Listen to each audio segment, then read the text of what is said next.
A big thank you for last week. You guys, you really know how to make a guy feel loved. You really know how to make a guy feel celebrated. I really enjoyed our fellowship time. I really enjoyed just the time we had together.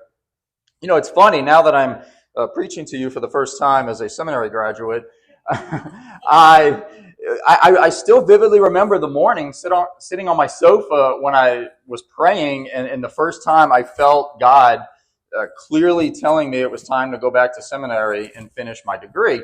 And at the time, I had no idea what he was going to use that for. At that time, I just didn't know, but I trusted him, and I did it anyway. And what's been really cool is just seeing how over the years God has been using the experience and the education and some of the things I've had, and even some of the relationships I've forged in all kind of different ways throughout my ministry. And now in retrospect, looking back, I can see all the ways he was setting things up and orchestrating things. And I love that. And I love the idea that God uses everything. I mean, he uses everything. He uses the ups, he uses the downs, he uses the good times, the bad times, the times of great health, the times of sickness. There are lessons to be learned in all of it. And he uses all of that to forge us into the people he wants us to be. And he uses every experience that we have and everything that comes into our life. God can use that and put that to work in some way to make something happen. And I just love that. Just the way he can even redeem the bad times and make it into something amazing. And just as I've been kind of reflecting on that and reflecting on the fact that God uses all these things, and it's not just the things, God uses each and every one of his people. Like, we're all instrumental in different ways to the story that God is continuing to write through history.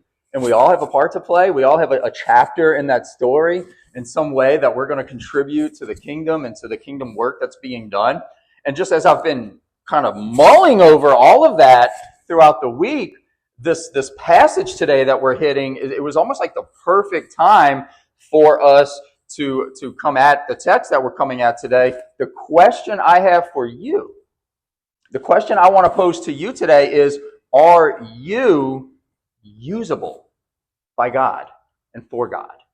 Are you usable? And when I say usable, what I mean is, are you the kind of person that God knows he can depend on? That he can give you an assignment, he can tell you what he wants from you, and then he can count on you to get that assignment done. He can trust you with the work that he has assigned to you. For those of you who have kids, and you've already kind of experienced this, you've had these occasions, and I swear I am not speaking from experience when I say this, and that means I am speaking from experience when I say this. But if you have kids, then you've had this experience where your kid is maybe playing a game, or they're doing something. They've got something going on. They're playing a video game, or they're playing a game with their toys, or they're doing something like that. And then you will ask him or her to do something. You will ask him to pause their game, pause whatever they're doing, and maybe go clean their room, or go get the table set up for the meal that's coming, or something like that. And depending on your kid and depending on their disposition, your kid probably did one of three things. They either jumped up and went to it, and those kids are probably in the minority, but they either jumped up and they went right to it, or they procrastinated. And they were like, well, I'll get to that eventually. I'm going to play this game a little longer, until they either forgot completely what you said, or something along those lines, or maybe you had the kid that would say, well, wait a minute, Dad, wait a minute, Mom. Let's talk about the fact that it's unfair that you want me to do this thing. Why should I have to go clean my room? Isn't this your house? You might have that kid that's going to try to reason with you about how it's unfair that you're even asking them to do something. And so we get all these different responses when we hand out assignments. And I bear some bad news today. I have some bad news for us. And that bad news is simply this. I fear that most of the time, when it comes to what God wants from us, a lot of the times we're more like that kid that's going to sit there and say, just a few more minutes, I'm in the middle of this game. And then whatever he's trying to get us to do is on the back burner until we either forget or we ignore it or something along those lines. And a lot of times we'll actually argue back with God. Like, that's not fair. Why are you telling me this right now? Why are you putting me through this right now? That's not fair.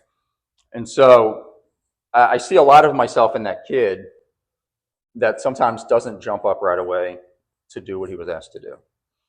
Today our text is going to be John chapter 4, verses 31 through 45.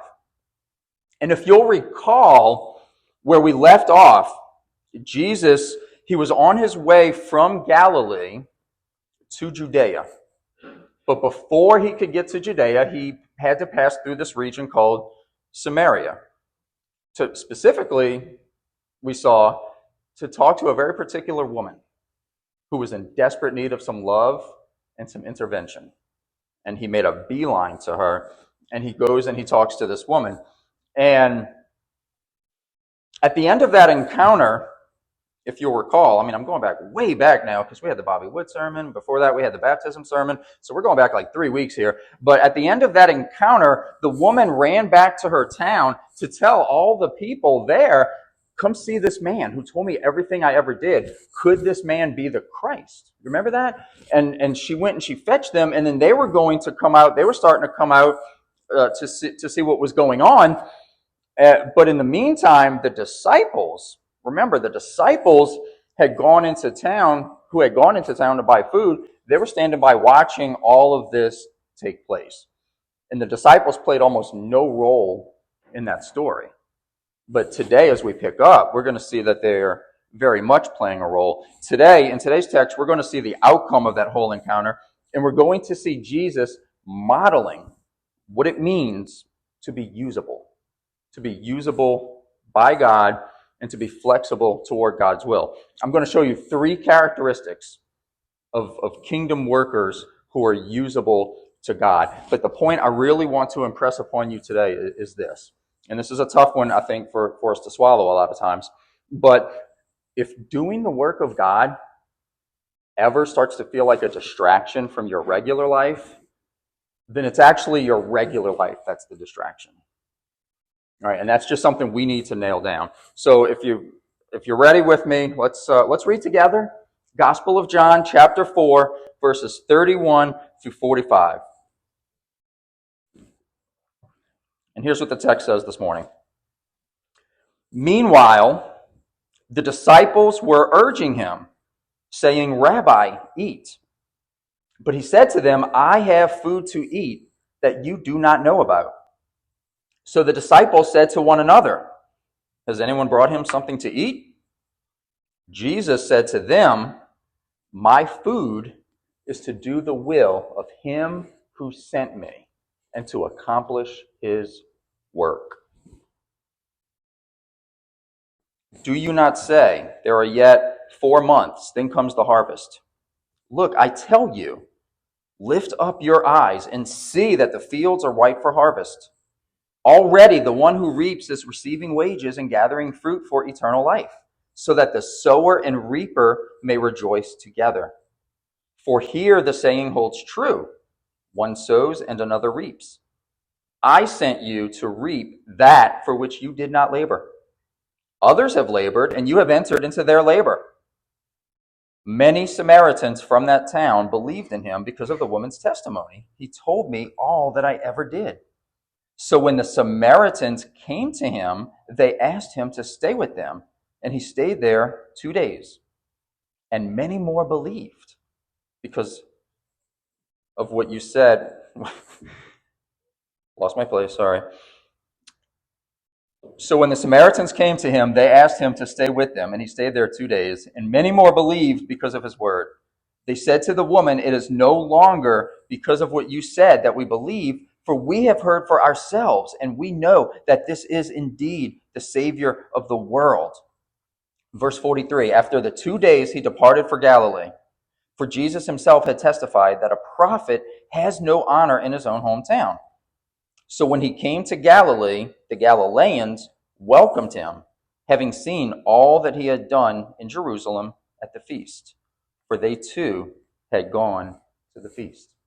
So the first characteristic is focus. It's focus. And here's the truth behind that. Kingdom workers eat God's food. And I'll explain what that means as we walk through this. Kingdom workers eat God's food. Quick question. Has anybody in here ever had food delivered to them from one of these services, whether it was Grubhub or DoorDash or Uber Eats or anything like that? Anybody? Anybody ever had? Okay, all right. Not a lot. I'll say I personally have never done it. I've never ordered anything from them, but I continue to be completely enthralled by this idea that we live in a society today where you can be basically anywhere. And you can, with a few taps on your phone, have food just show up where you are. Like throughout the course of history, people, and still today in certain parts of the world, people literally starve to death for lack of being able to find food. And we live in a society where we can pick up an electronic device and with a few clicks, somebody will actually just bring whatever we want to us. I was watching a video not too long ago. I believe it was the Babylon Bee, if you've ever seen those guys and any of their stuff. I think it was on one of their channels. And it was this like college-age girl, and she was in a park, and she was complaining about how hard her life was and how people didn't understand how hard it was for her, and it's rough and blah. And she's going on and on and on. And while she's ranting to whoever's listening, a guy shows up on a bike, and he's like, "Yeah, I've got a mocha double cappuccino here for whoever." And she's like, "Oh, that's mine." And she like takes it and she starts drinking it, and then she continues her rant about how hard she has it. And there's a lot of this mentality going on. But again, yeah, we live in a society where just food will just show up, right? It'll just show up. And so one of the big ironies in this whole story right here is that the fact that the disciples went off to get food for Jesus. They're looking for food. And remember, these are Jewish people in a mixed kind of area. This is not a Jewish area. This is Samaria. And so finding kosher food, probably not the easiest thing to do, and which is what all they could eat was kosher food. His disciples are off trying to find food for him when at the same time his food, so to speak, is actually on its way to him. Like it's on his way to him. This woman that he came here to speak to, she's already coming to him while they're going away. And just like when Jesus told the Samaritan woman that he could have given her the living water and she would never thirst again, we see a similar thing going on here in verses 31 through 34. Jesus is trying to show the disciples that he knows of a superior type of nourishment than just earthly food. So they're preoccupied with going to get this earthly food, but he's trying to show them he knows something even better than earthly food. And it's the nourishment that comes from knowing that you have not only done, but you have completed the work that God has given you to do.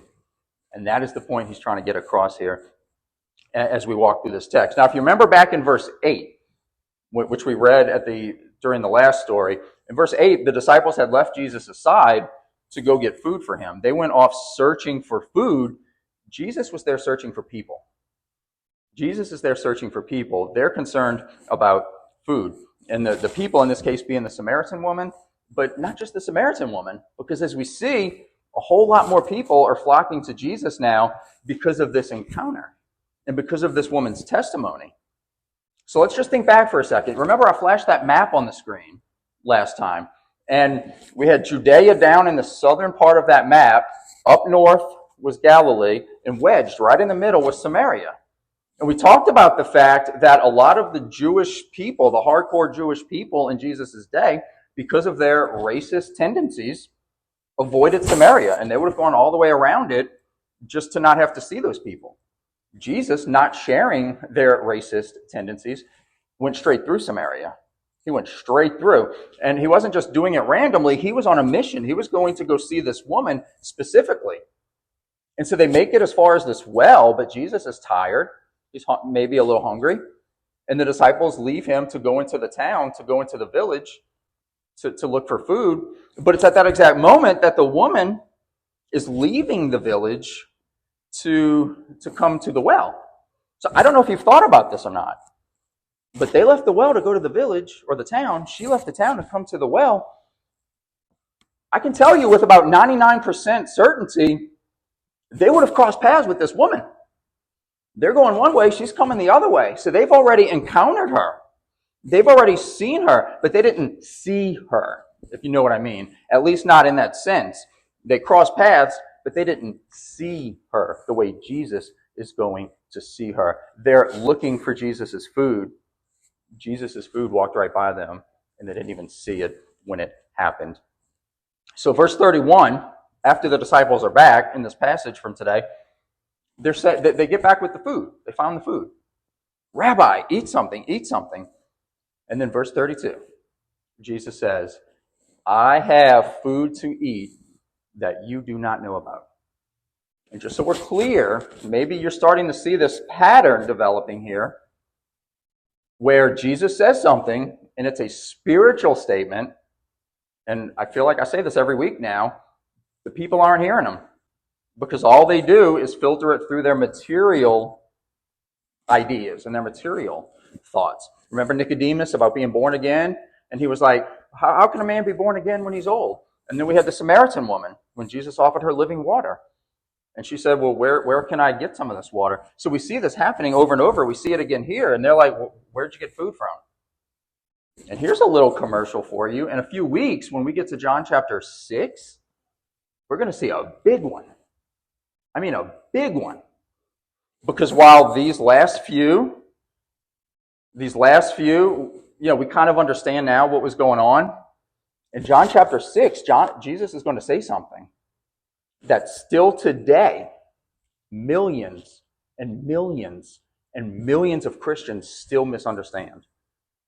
In fact, the Roman Catholic Church, of which I came out of, has one of their key doctrines revolves around a misreading of something Jesus says in John chapter 6. And so when we get there, that's a big one, and that's a doozy. And if that wasn't enough to pique your interest and get you to go home and read at least up to John chapter 6, I don't know what will, but that's going to be a big one. But we see this trend over and over and over again. Jesus is making spiritual truths, and people aren't hearing him. All right, and what does he say? He says, I have food to eat that you don't know about. Now, I want to play a game. All right, I want to play a game with you. This game is going to be called Find the Pattern. Okay? Find the pattern. I'm going to read to you, and I'm going to show you some quotes of Jesus. And all of these quotes have been taken from the Gospel of John. And I want you, not out loud, but I want you to be thinking to yourself, what's the pattern here? What do all of these quotes have in common? All right? The first one is John chapter 5, verse 30. Jesus says, I can do nothing on my own. As I hear, I judge, and my judgment is just, because I seek not my own will, but the will of him who sent me. John chapter 6, verse 38, Jesus says, for I have come down from heaven, not to do my own will, but the will of him who sent me. John chapter 14, verses 30 and 31. I will no longer talk much with you, for the ruler of this world is coming. He has no claim on me, but I do as the Father has commanded me, so that the world may know that I love the Father. And then our last one, and it's actually the one we just read in John chapter 4, verse 34, Jesus said to them, my food is to do the will of him who sent me and to accomplish his word. Now, did you see the pattern there? Did you see what all of those have in common? Here's what it is. Jesus is stressing, and we see him do this all throughout. Jesus is stressing that he does not act independently. Jesus does the Father's will. He does what God the Father has tasked him to do. He's not down here just making it up as he goes. He is doing the Father's will. And that's what we see him reminding them every single time they ask. But listen, it's not just that he does it, because if you look at verse 34, it's a two-parter. To do his will, but also to accomplish the work that he's given me. Now, again, I promise I'll quit bringing this up after another couple of weeks, but hey, it's new. But hey, I just graduated, all right? I just graduated. I've got a diploma now from seminary, sitting on somewhere. I don't know. I should know where it is, but it's been a long week. So I've got this diploma at home, but that was an accomplishment. That was an accomplishment. I accomplished that. If I had stopped halfway through, I would not have made that accomplishment.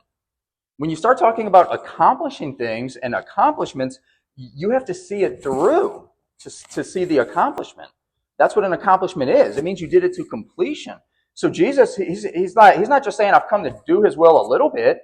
I haven't just come his will to dilly-dally. I haven't just come to just kind of dabble for a little while in this, and then I'll do this, and then I'll come back. No, Jesus says, I've come to do his will and to accomplish it, to see it through to the end. So not just to accomplish, but to complete. And remember, this is the very thing the disciples missed because they were so preoccupied with meeting their physical needs. All they were thinking about was food. And so they miss all of these other things going on. And so in this context, to eat God's food is not only to do, but to do to completion the things God's asking you to do. That's what I mean when I say about eating God's food. This is the true nourishment that every Christ follower needs, even more than he needs food, is to do this. And if you remember back in Matthew chapter 4, that was the famous temptation of Jesus passage. Satan's trying to tempt Jesus, and one of the ways he tries to tempt him, because Jesus has been fasting and he's hungry, he says, well, why don't you turn these stones into bread? And Jesus says, you remember what Jesus says? He says, man does not live on bread alone, but by every word that comes from the mouth of God. So this theme is all throughout the Gospels of our true nourishment comes from doing the work of God and following and listening to God. And in this passage that we're looking at today, we see Jesus modeling this because he's focused on the task, while the disciples are missing this because they're focused on the food. And so we have to watch out for that. And this should give us pause. We should really stop here and think about this carefully. If we are going to be usable by God, if we're going to be useful to God, we need to ask ourselves, are we too busy searching for food? Searching for whatever the food looks like in your life? Are we too busy searching for that we're missing the actual assignments that God is handing down to us? Are we looking at the road because we're on our way to the town to look for food? Meanwhile, the assignment is walking right by us, and we're not seeing it because we're trying to find where the food is. These are the questions we need to ask ourselves. Is God trying to place us in situations and circumstances and encounters for us to do great things for him, but we're just missing those because we're just wrapped up in something else we're doing? It's like the little kid saying, I'm too busy playing this video game, and so I missed this incredible opportunity that God just gave me. How many people who need to hear the gospel have walked right by us because we just weren't paying attention? How many opportunities have we missed? A lot of people say that they want God's will for their life. They want to know God's will for their life, but they're not listening for the instructions when he's actually trying to tell them what that will is. And that's one of the great just contradictions, or I'll just call it a contradiction. That's just one of the great contradictions of our lives is, on the one hand, we want to know God's will, but on the other hand, we're too busy to listen for it. And so the point here is to focus and to eat the food, to eat the real food that God is trying to give us. So let's talk about another big one, urgency. In verses 35 through 38, we see that kingdom workers work God's field. Now, some of you, I know some of you know this already, but, because we're friends and all. I don't know if I've ever talked about this from the pulpit, but I have a very short history with trying my hand at gardening. There was like a few summers there where I thought maybe I'd start like a little vegetable garden in my backyard, and it did not go well. It did not go well at all. I planted a bunch of crops, but I didn't really know what I was doing. And so, I maybe got a few tomatoes, I maybe got a few cucumbers, but not much else, right? I mean, I stink at that. I had no idea what I was doing. Not like Sue Edmondson back here. You've got the touch. And there's greenery all around that property. And I'm the guy that killed a cactus once. I don't know how you do that. They need nothing from us. But I killed a cactus once. But I tried to grow this garden. But any of us in here who've ever planted anything, whatever it is, you know that when it comes to planting and tending a garden or even farming, anything like that, there's sort of a sowing season where you sow the seeds, where you plant the seeds, and there's a harvest season that comes after, or reaping. That's what reaping means. It's to harvest what you planted. But those are two distinct periods. You sow, and then you wait some period of time, and then eventually there's a harvest.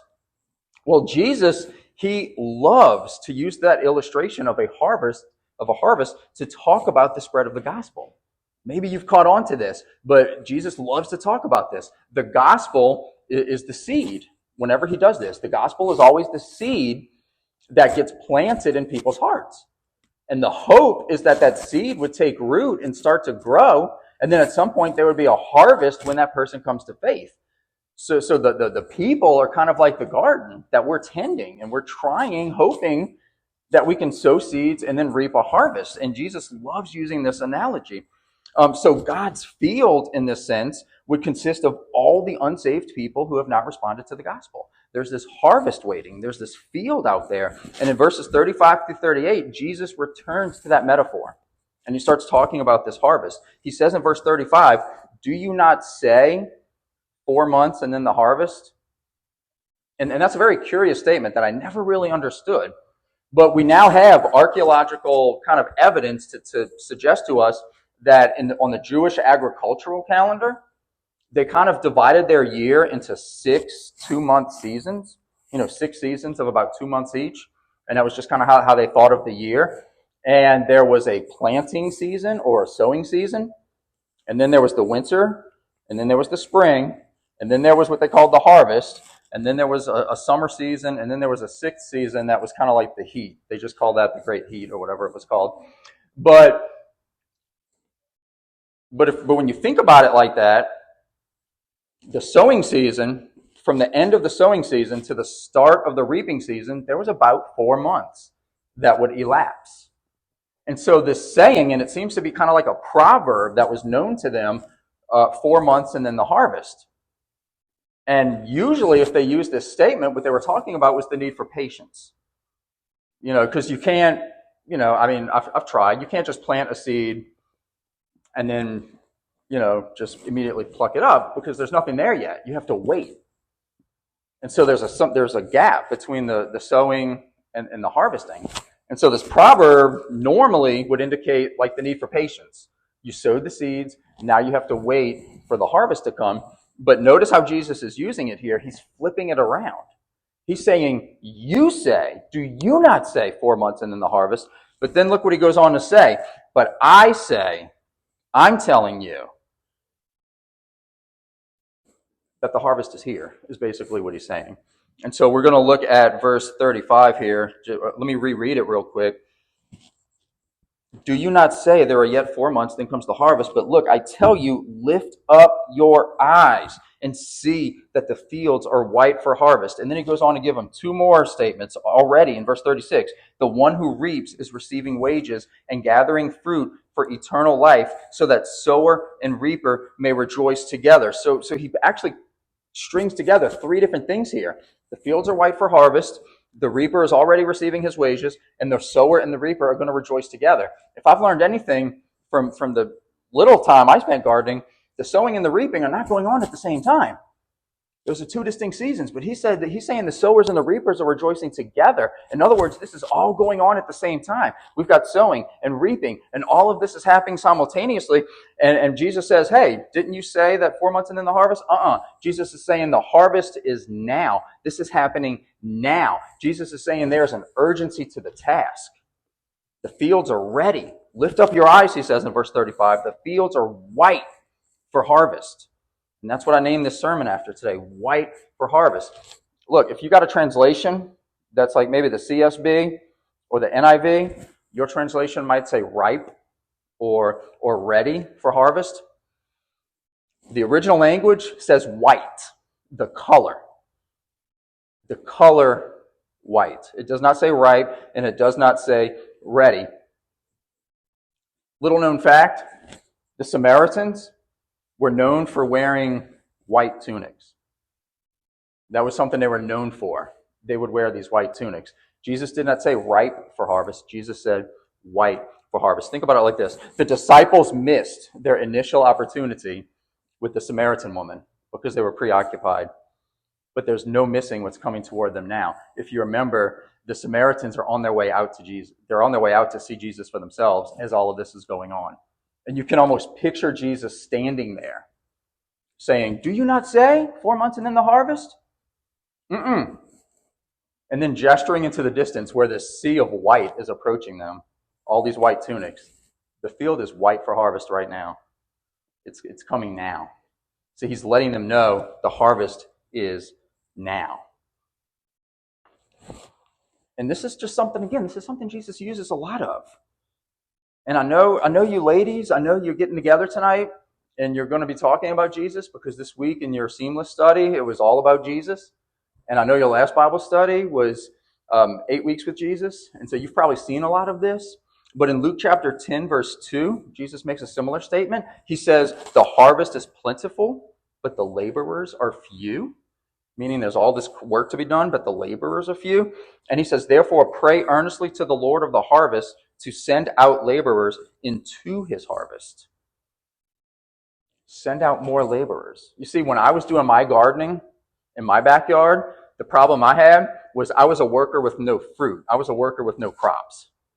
I was out there like, I'd love to work, but there's nothing to do. All right? But what Jesus is saying here is God's kingdom. There's a whole lot of crops, but there's not enough workers. And so a lot of it is just being left undone. And Jesus is saying, pray to the Lord of the harvest to send out laborers into his harvest. Lest I need to remind you, the analogy here, again, is crops. All right, we're talking about crops, but what we're really talking about is souls. We're talking about the eternal destinies of all the people around us. Every single person you know and every single person you come across will spend eternity in literal heaven or literal hell. And there is no in between. We have a very big mission ahead of us. Every single person will spend eternity in one of those two places. And the only thing in between is the gospel. The only thing that's going to make the difference is the gospel. And if they never respond to the gospel by following Jesus Christ, it's going to be literal hell. That's where they're going. And if they never hear the gospel, guess what? They're still going to literal hell.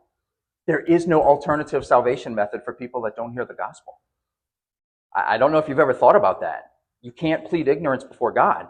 God doesn't send people to hell, first of all, at all. We send ourselves there because from the moment we're born, we're on a road straight to hell because of our personal sinfulness. God rescues us off of that road. Sometimes people say, I don't understand why God doesn't send anybody to hell. We voluntarily get on the road that leads there. And we just walk it all of our lives unless somebody comes along and shares the gospel with us and then we change roads. God doesn't do that. He doesn't send us to hell. But nobody goes to hell because they didn't hear the gospel. They go to hell because of their own personal sin. So there is no pleading ignorance with God. Like if they don't hear the gospel, they're still lost in their sin. We have to share that gospel with them. We have to do that. That's the only way they're going to hear it. And it's going to be one or the other. So if they don't hear the gospel or if they don't respond to it, that's what they're going to be destined for. So we need to be eating God's food. Yes, we need to be working God's field and sharing in this work. The third characteristic is flexibility. We need to tend God's flock. And that's what we see in verses 39 through 45. Now, I'll be the first to admit when we start using terminology like tending the flock and caring for the flock and things like that, usually that's pastoral language. You know, we talk about the pastor shepherding the flock or the pastor caring for the flock and that kind of thing. And I'll admit that usually that's what we're referring to, but not always.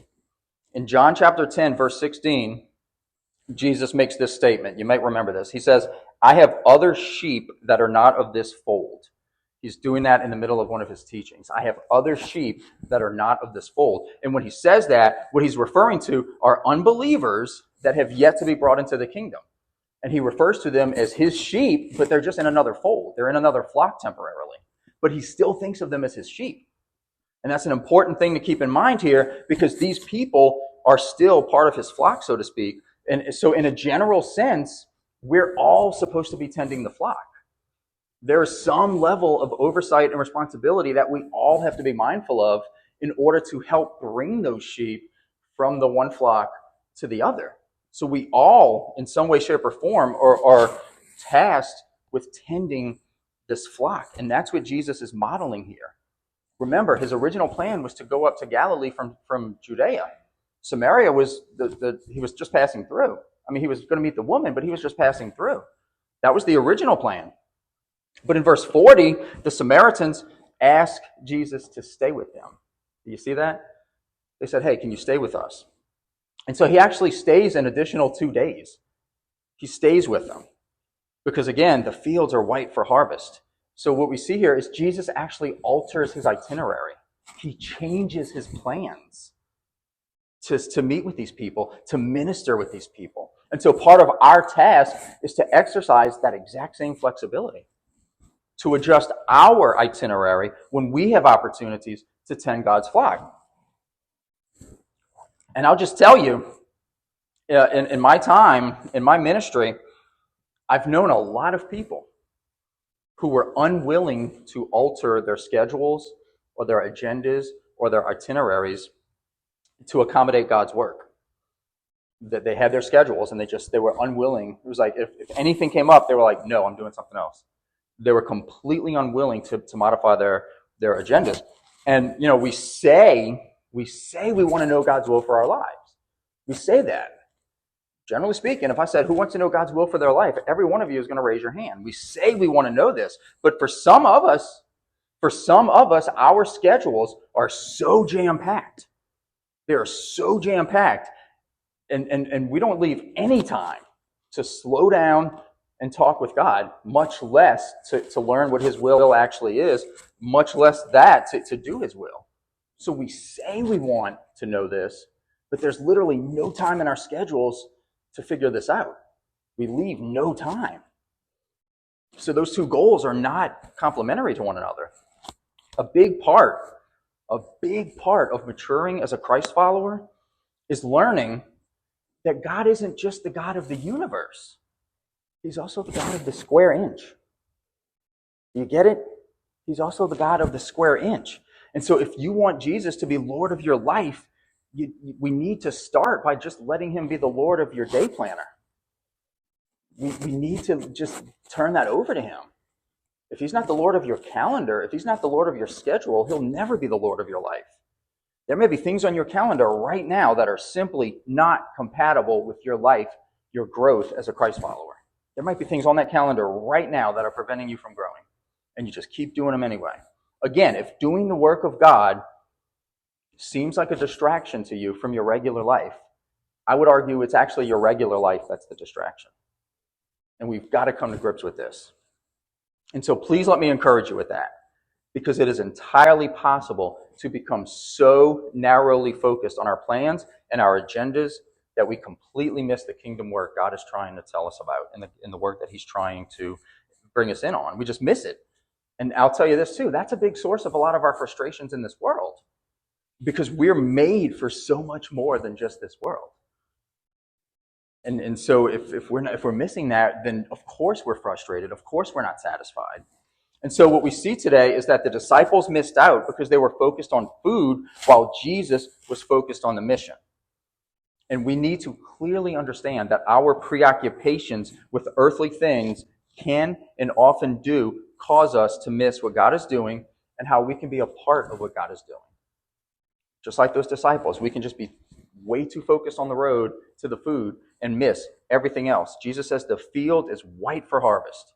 And we see that the flock needs tending. And we know that's the real food, right? And just like the Father sent Jesus, Jesus is sending us. Just like he sent Jesus, Jesus is sending us. And so if your food is to do the will of him who sent you and to accomplish his work, you will never have a bad meal. You just won't. At that restaurant, they never mess up your order. If your food is to do the will of him who sent you and to accomplish his work, you'll never have a bad meal. God has purposes for your life that go far beyond the fleshly things that we often distract ourselves with. He just does. How many of you have heard of Rick Warren? Anybody? Rick Warren. Rick Warren wrote a really good little book called The Purpose-Driven Life. And what that book does is it tries to answer the question, what is the purpose of our lives? What did God create us for? And so he pulls from Scripture in that book 5 major purposes for our lives. He distills it down and he says these are the 5 major purposes we see in Scripture for our lives as Christ followers. And the idea there is if we're driven by those purposes instead of our desires, then we will actually live much fuller, much more fulfilled lives. And it's a very compelling read. So I'll just give you a little sneak peek here. But for our fall Bible study, starting in September, we're thinking farther ahead right now. For our fall Bible study in September, I'd like for us all to start reading that book together. And we're going to have that take the place of our regular men's and ladies Bible studies. We're going to join groups, and we're going to read that book together for anybody that's going to sign up and want to come be a part of that. And I think that's going to be a really important time for us and a really good time for our church. So stay tuned for more information on that as we get closer. But fall Bible study, September, purpose-driven life, you can't go wrong with learning the will of God and learning what his purpose is for your life. But for now, I just want to leave you with thinking about Jesus' words in chapter 4, verse 34. And that is the line that has resonated with me the entire time I've been prepping the sermon. That line. Jesus said, "My food is to do the will of him who sent me and to accomplish his work." That's where our minds need to be. And we've gotten a taste these past few weeks of what's most important to Jesus. And what that is reaching people in his name. And we've seen that, and we've seen that, and we've seen that. Working his field, tending his flock. And that is what kingdom workers do if they want to be usable by God.